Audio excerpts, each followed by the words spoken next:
nó bây giờ nó tuần trẻ nữa ô tô nó kinh nữa ô tô nó chỉ ý lòng à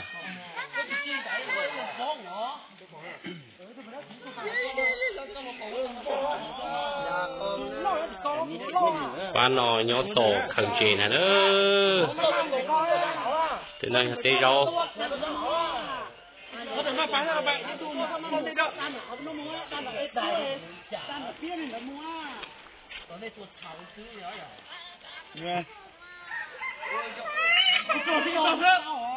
chỉ trong cái câu đó cho cái tôi ta từ ông ba thì mình cũng kêu đón to thì hả thì ăn gì hả chia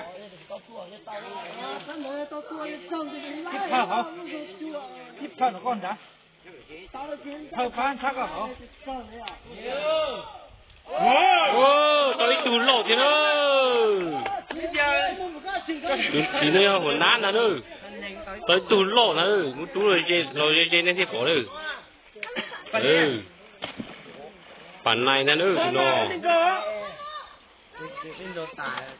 à chỗ đây dùng đó cái cây ơi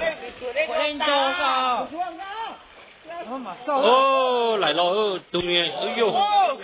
không thể nào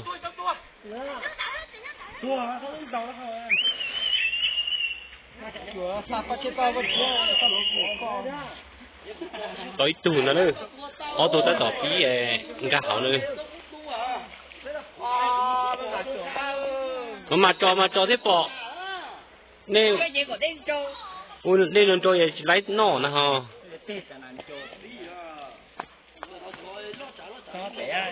ra là bị nói sao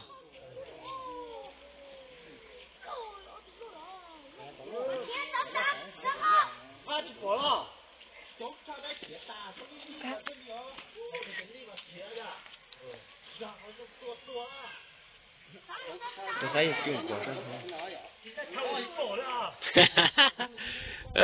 nó chỉ lấy đi nhớ chị công ty ơ công này phát tiền nó công việc trâu tiền nó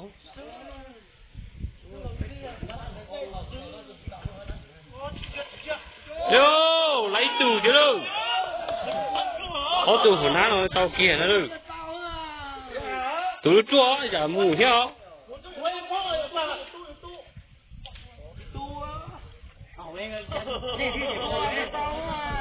có tù lỗ lỗ nè ơi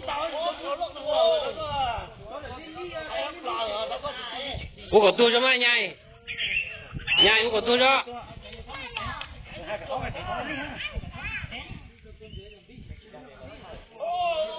mới nhảy còn người đã lâu ha nó đâu có tua đấy nó đâu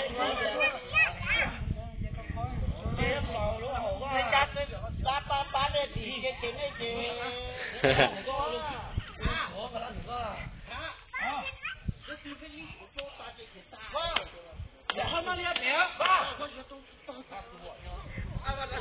ô tô hàng nó tua nó ô tô hàng nó bạc sấy này mà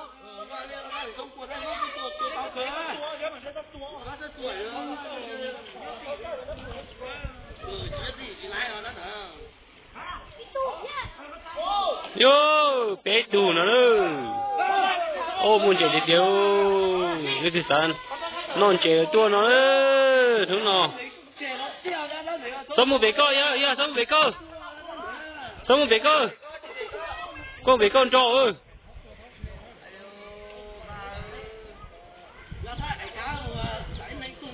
nhai ai còn nhai kho còn đó đấy quả ai còn nhai kho còn đó như tài này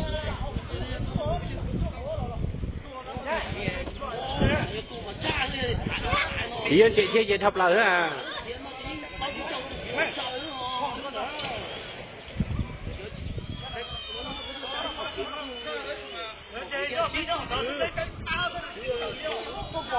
chị kia ó nhớ tính này sao vậy à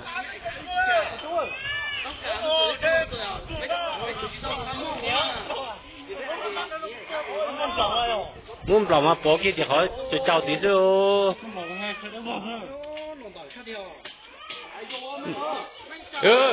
cha họ tí cái gì chơi khiêu họ tí nè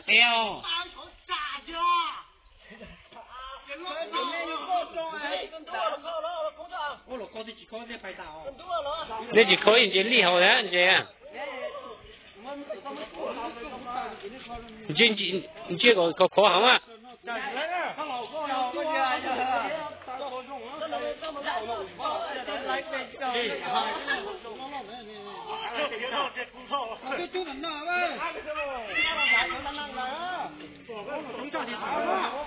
sai hậu ý gì người ta hậu ta là nè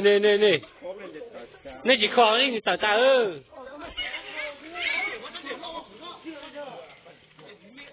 chắc bị nó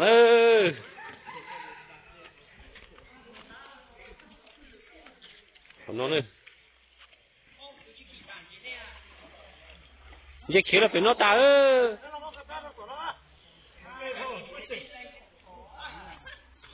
đúng nó nữa muốn trẻ hình nhớ họ nó hỏi à chị à nhớ hồi chào họ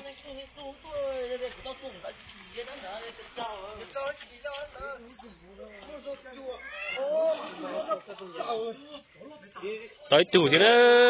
tủ tìm thấy à còn nát tuôn chè này nữa ôi vô bắt bên không bóng bật đề đó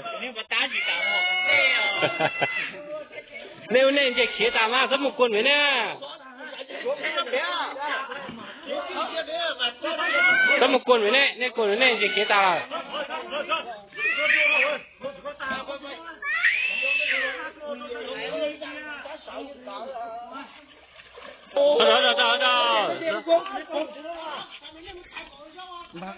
đó chúng nó phlau thì ha chúng chứ nó bàn về và đây là môn chuyện chúng thì chứ có thật đúng nó nữa chỉ bỏ ô bứt to à chỉ bỏ này chúng cũng biết phá được ô khí rồi nó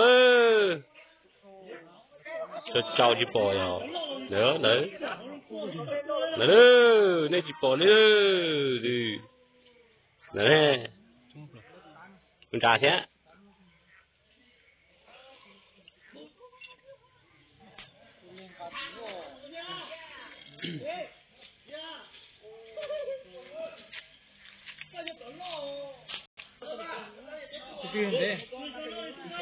ôi chúng thì chiếu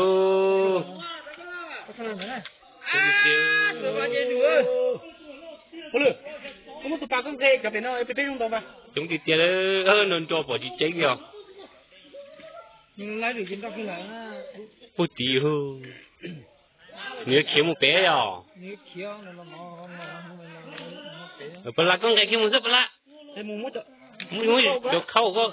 Lấy khâu ăn hay khâu à? Lấy khâu được nhá. Cần đồ có gì? Trẻ có hào nhé, nên hào nhé.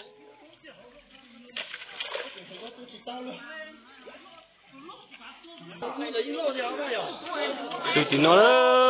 chị nó tao tụi lo hình rồi.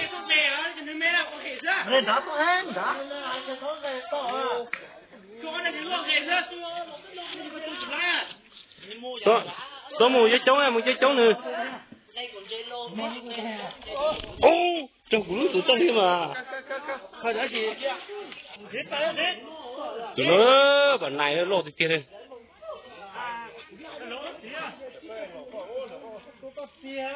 Tụi trông hình ơi, chúa. Thế bây giờ tụi nó lột này nó có mua nữa.